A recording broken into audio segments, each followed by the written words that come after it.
Hello, welcome, and thank you so much for joining us. My name is Robin Serm, and I'm Assistant Deputy Chief Technology Officer. We're here today as part of a broader session looking back at the Obama administration's first year in office. Over the course of this week, you'll have the opportunity to talk with senior White House officials on issues like national security, the economy, and job creation. Today, I'm joined by Norm Eisen and Anish Chopra to talk about to take your questions on progress on the President's commitment to change the way that Washington works. Norm Eisen is Special Counsel to the President on Ethics and Government Reform, and Anish Chopra is U.S. Chief Technology Officer. So we're going to be taking your questions here on Facebook. I encourage you to start sending them, but we're going to start off with some opening remarks, and so I turn to Norm. Thanks, Robin. Good morning, everyone. It has been a historic year here at the White House, and have had the privilege to work with Anish and with Robin and with our other colleagues on the White House Open Government Initiative, really since the very earliest days of the administration. Indeed, on the President's very first full day in office, two of the documents that he signed have framed our efforts in the areas of transparency, ethics, and lobbying reform.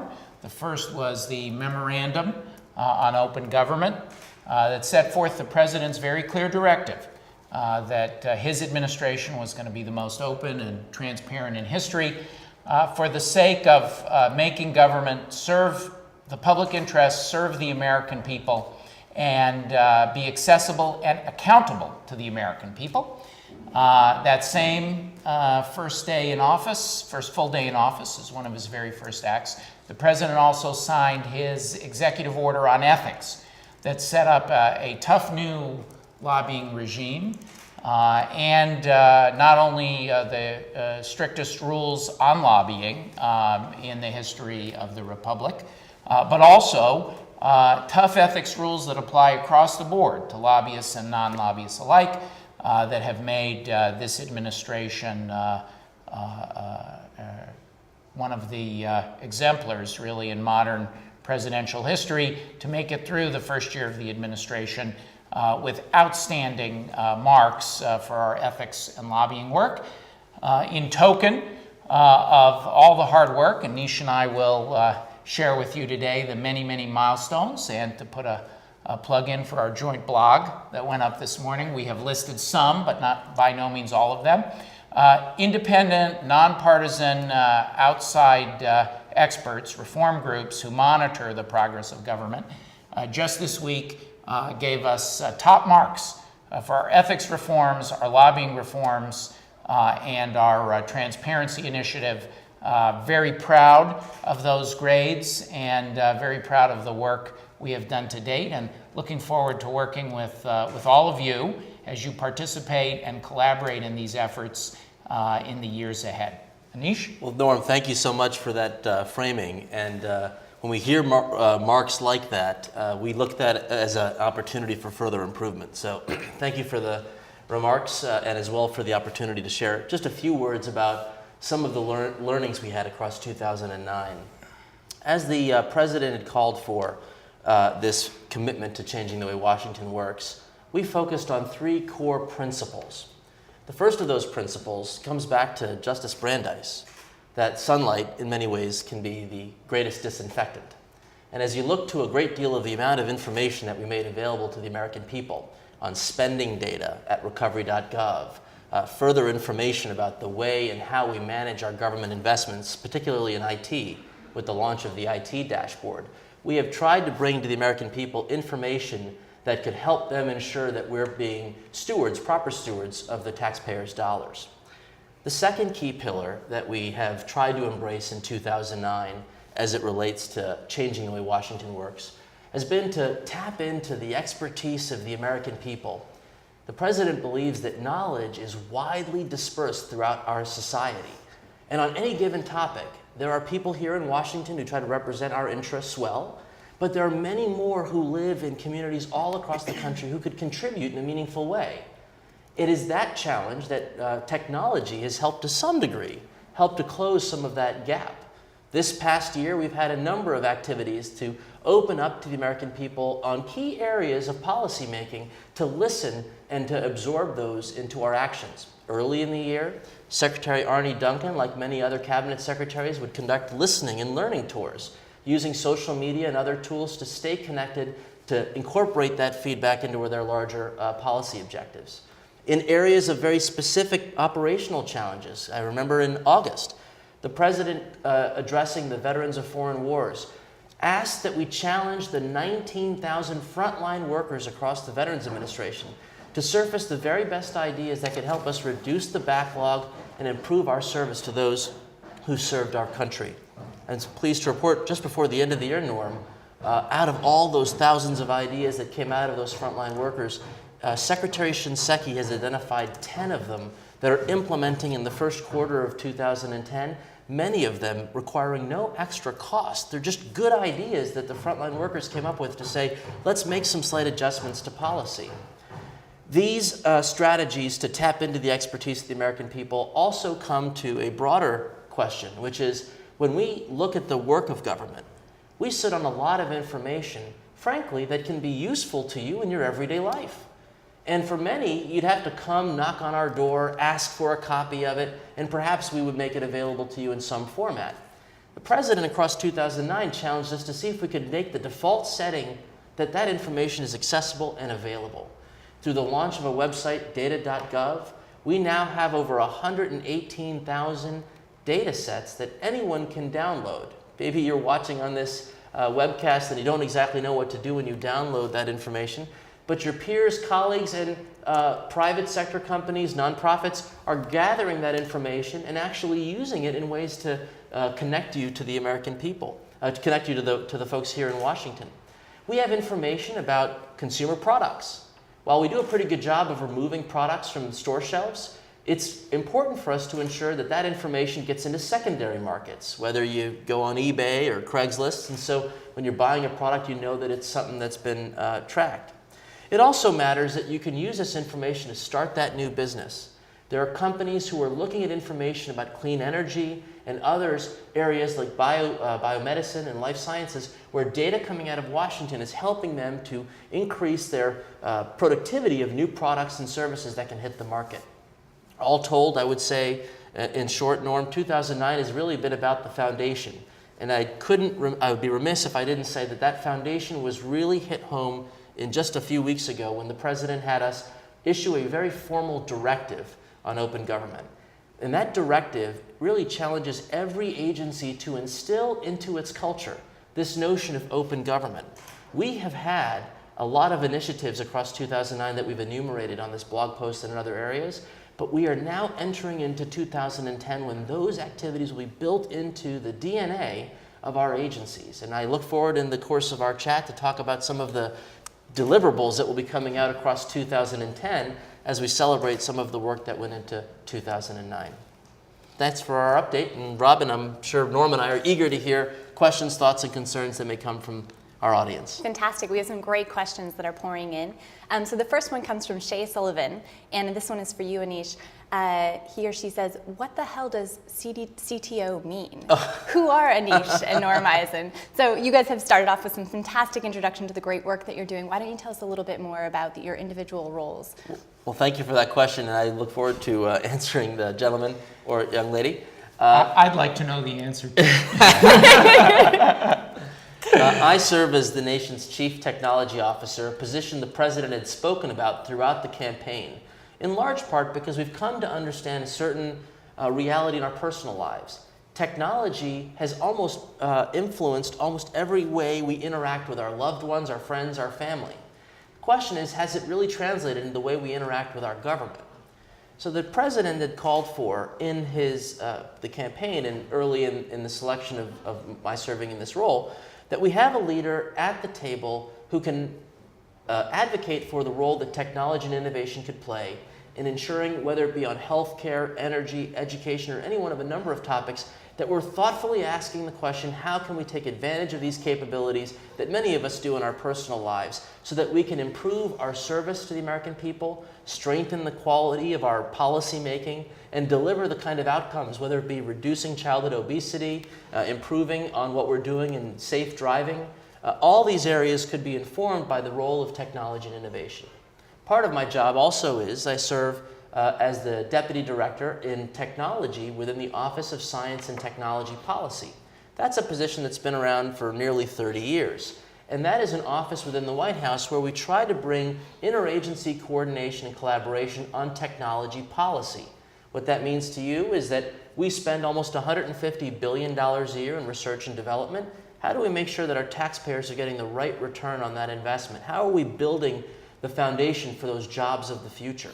What are our policies doing to coordinate the role that data standards would play and how we interact in areas like healthcare information technology and the energy grid?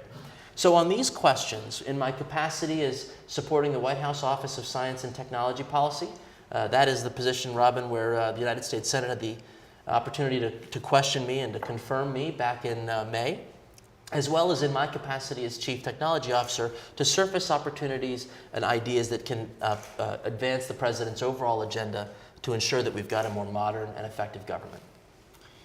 Well, my role is as the special counsel to the President for ethics and government reform. That's a legal position within the White House.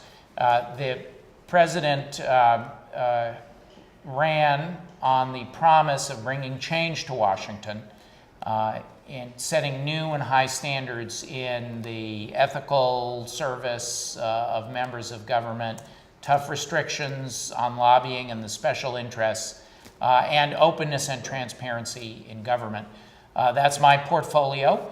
It's a number of the change issues. Many of these issues relate to our nation's laws. For example, the ethics rules are enshrined in the laws. Lobbying is regulated by law, and very often issues of openness and transparency intersect with the law. So it was a good role for a lawyer, and I was very privileged to be asked to perform that role. First time in history that a White House has had a special counsel who focuses on these change issues. And then probably I would be remiss if I didn't just add a line about how Anish and I and the others in our open government initiative here at the White House work together. My focus is often on the enforcement side, on stopping the bad things that can happen in government that have too often characterized previous misconduct in other administrations. And we think we've had a pretty good record of preventing that this year. So although that's not my exclusive focus, that tends to be where my area of effort concentrates. I'm the bad cop, if you will. Anish Norm, listen, you can try to stop bad things from happening. We view our opportunity as to start or to turn on all of the brain power across the country and to tap into that knowledge that we're running our government better for your needs. So Norm will make sure that we reduce the influence of special interests and to stop bad things from happening. But really, we're trying to harness these new technologies so that if you have an idea in your neighborhood and you think that idea could translate into the way we manage our energy policy or the way we think about education reform, we are going to find it, understand it, harness it, and incorporate it so that we're doing the very best to deliver a policy agenda that meets the President's expectations of us in learning from you. And the only coda to that is that although those are our focuses, we actually work together with our colleagues on all this stuff. So, for example, in the Open Government Directive, had the privilege to help frame some of the positive stuff as well. So we are working together for change, ultimately. Good question to start us off, Robin. What's next? Fantastic, thank you. So the next one comes from Jeremy Clucci, and he asks, is the White House taking any steps to help executive and legislative agencies embrace and implement new technologies that contribute to government openness and accessibility? Wow, that's a terrific question. Thank you for asking that. In fact, I view this in three parts. The first part is very often we in government invest in research and development. There are opportunities for us to invest in research and development projects that speak to open government. That is, think of them as projects that are in prototype phase. Sometimes we will experiment and fail. That's part of what you do in a research and development endeavor. And sometimes you find out new ways of doing things that you'd never seen before. I'll give you a simple example. The H1N1 challenge that we faced throughout this year, we wanted to do more to listen to the emergency departments in every community in the country to make sure that we were listening to their experiences and incorporating that into our framework. We used a research and development project called Distribute. You can visit this at www.isdsdistribute.org. And we turned to that opportunity to bring new technology. In this case, it was a collaboration tool. So literally dozens and dozens of localities at very little effort could upload the information we need. You, the American people, can log in right now and see what's happening with the presentation of flu-like illness across the American emergency departments because we turned to this emerging technology, this research and development. So that's an example. Number two, we also believe that there are certain standards that we could offer that would make it easier for people to come on board. So when we want to learn more about how information should be shared and disseminated, we've set certain standards that we want that information to be machine readable so that a computer could capture that information and bear the brunt of the responsibility of converting that information into something that would be meaningful. As we were joking earlier, my desire to be a little healthier, we've released information about healthy eating habits and healthy nutrition, about the 1,000 most commonly eaten foods that's been made available by the U.S. Department of Agriculture. By commitment to sort of open standards, they've said to entrepreneurs who want to build phone apps or anything else, here's a simple format, download our 1,000 most commonly eaten foods database and incorporate it into your otherwise interesting tools to help people keep themselves healthy. And by making it in an open format, we've actually taken the cost out of government from doing the work and actually inspired entrepreneurs to capture it and do more. Lastly, we do believe that there are certain things we could standardize in terms of platforms to make it easier for agencies to take advantage of these tools. Many of you are now familiar with a website we launched called apps.gov. That is apps.gov. It's our first foray into the idea that agencies don't have to reinvent the wheel every time they want to listen to you in conducting policymaking. We are working on strategies to have certain tools like how do you capture ideas better and allow the American people to vote on those ideas up and down? How do we make them available through contract and through platforms so that agencies can simply access them the way you and I would a simple website today? So on all three of these fronts, Robin, we're trying to make it easier for the agencies to engage. We have a working group to listen to how we can do better, and we're always looking for that improvement. Just would add to that, all of us in government are grateful for the technological tools you make available to help us do our job better. One of the big innovations in the White House this year has been putting all of our visitor records online so the American people can see exactly who is coming and going from the White House, whether you're a registered lobbyist, an unregistered lobbyist, or anybody else. We know there's a lot of demand to understand the people that come and go from the people's house. This is your house. And so we have used technology to put that out there. Feeling very good about the steps we've made, but a lot of progress yet to go. And they're using it, Norm. I was stopped on the street the other day. Someone grabbed me and said, "Hey, I heard you had a meeting with Vint Cerf. Didn't he help build the internet?" In fact, yes, he did. He was very thoughtful to engage on a topic of data standards, so thank you for asking. But that information that we've released is absolutely accessible to the American people, and we want to make sure you know who's coming to see us so that you can make judgments on your own. Fantastic. Thank you so much. And just a reminder, we are taking your questions on the White House Facebook page, so please do keep them coming. So the next question comes from John Robinson. He asks, why aren't healthcare negotiations being televised on C-SPAN? Does the president want to hide something from the American people? Norm?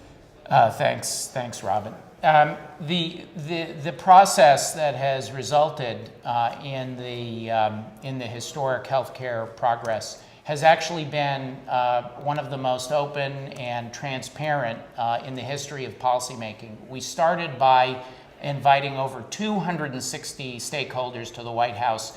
Many of those meetings I think 11 of those meetings with all the stakeholders were webcast on the White House website. They are archived, many of them. You can go back and look at those meetings.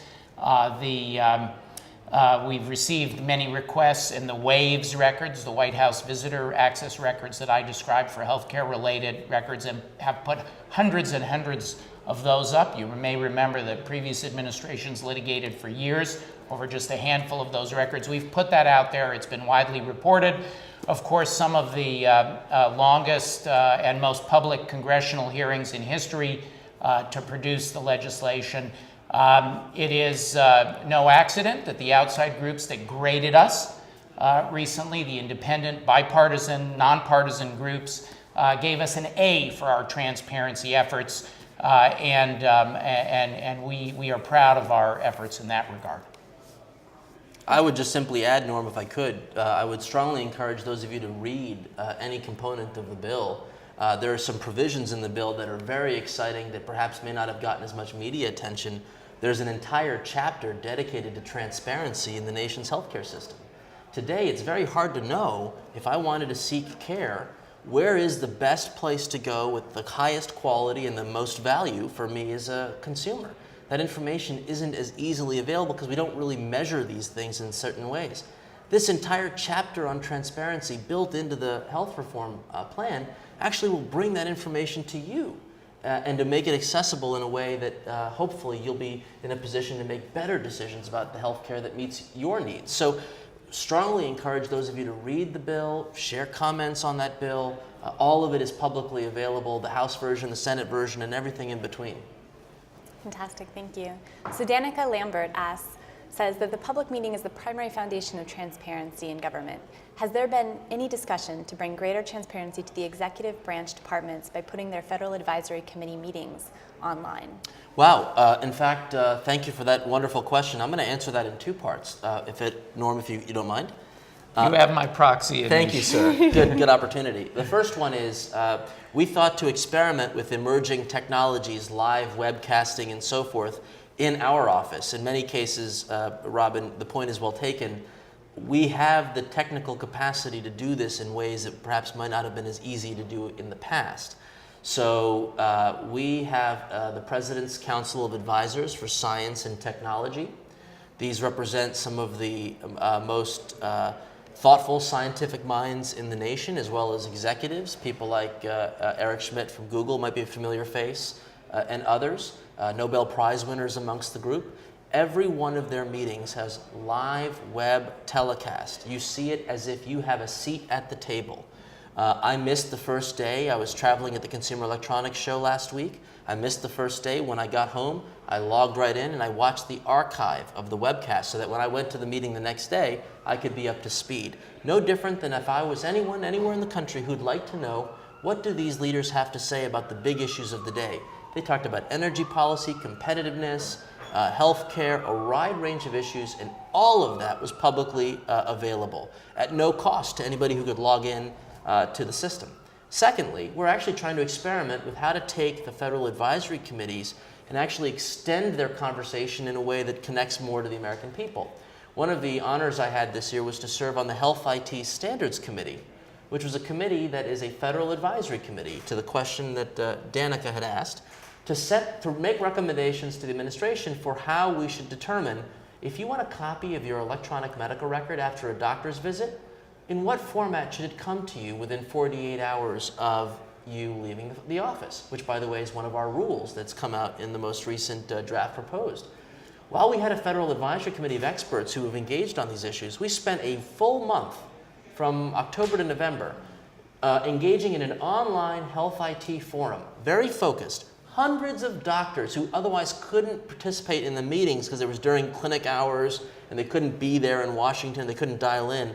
All of a sudden they could communicate their concerns, their opportunities, their issues, and they could vote each other's ideas up and down, they could give feedback. We received well over 1,000 comments from the American people. When you visit one of these federal advisory committees, it's rare to find 1,000 people standing in line at a meeting to give public comment. But by extending that conversation online, you can all visit these, healthit.hhs.gov.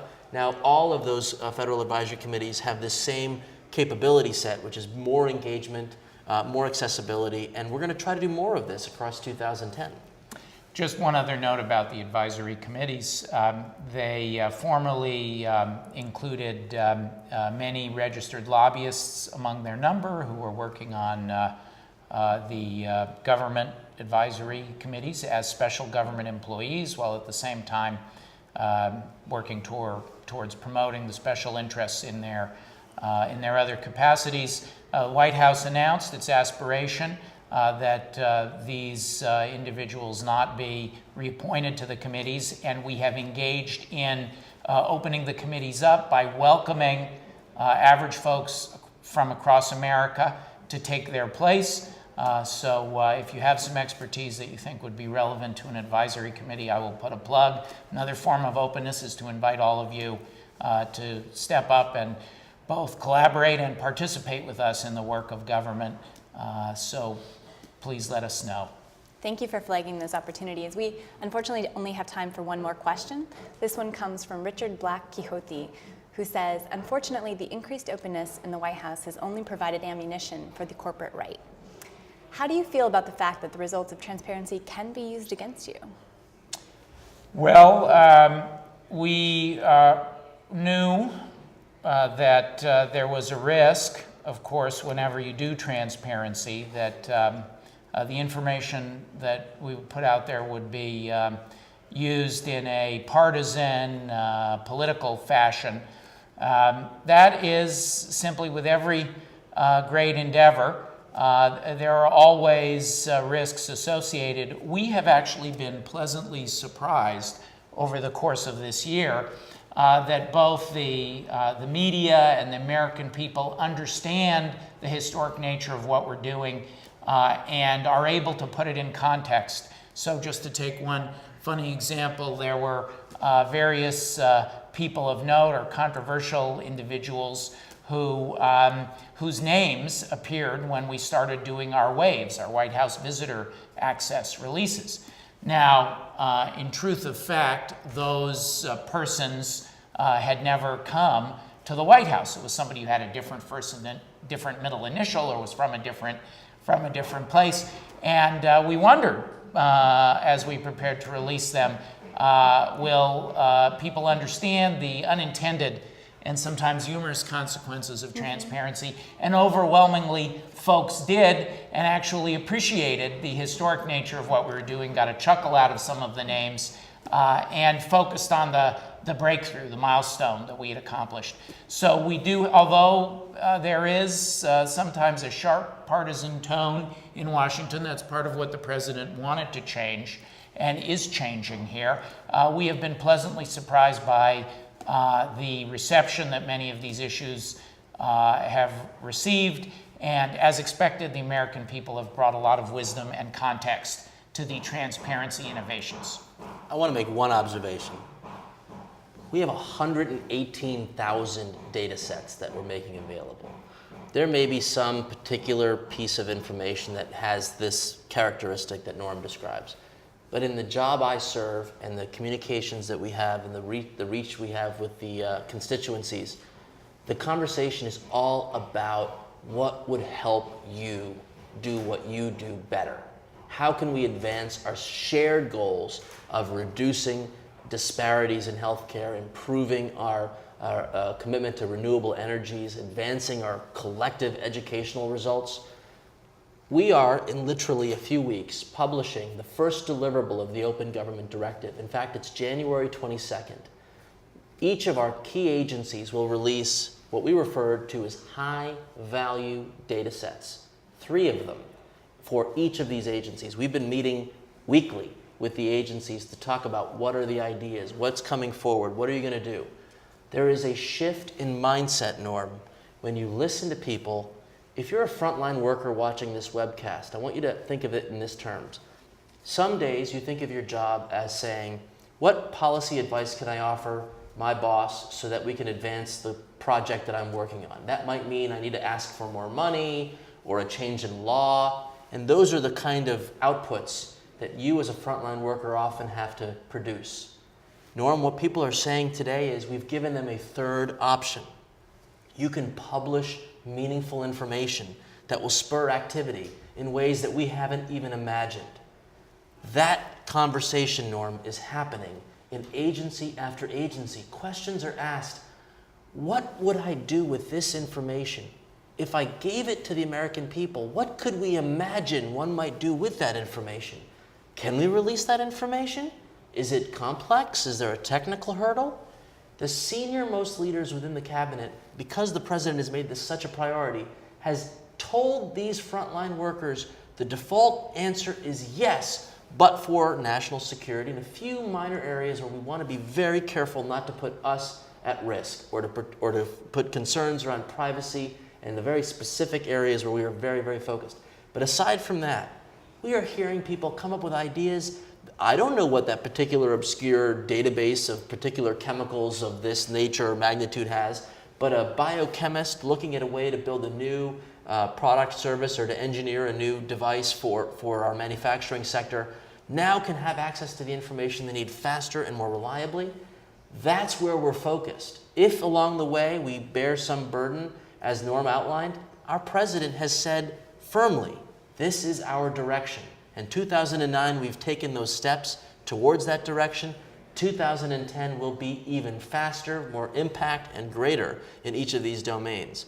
I don't know if we have time for any of this, but I would just simply say thank you for your engagement. And Robin, I don't know if we have an opportunity to continue the conversation, but clearly this is a wonderful topic. We have a few more minutes, and so just to wrap up, I think it'd be great to, if either of you have a couple kind of parting thoughts that you wanted to share with the American people. I think just to thank you. Thanks for a wonderful first year. What a pleasure it is to work with Robin, to work with Anish and our other colleagues on these issues. The excitement and enthusiasm at the open government meetings from the government officials across government is stunning, and look forward to an even better second year. Thank you. Fantastic. So thank you for your tremendous participation. It's been a really phenomenal year, and we look forward to talking with you and working with you in 2010.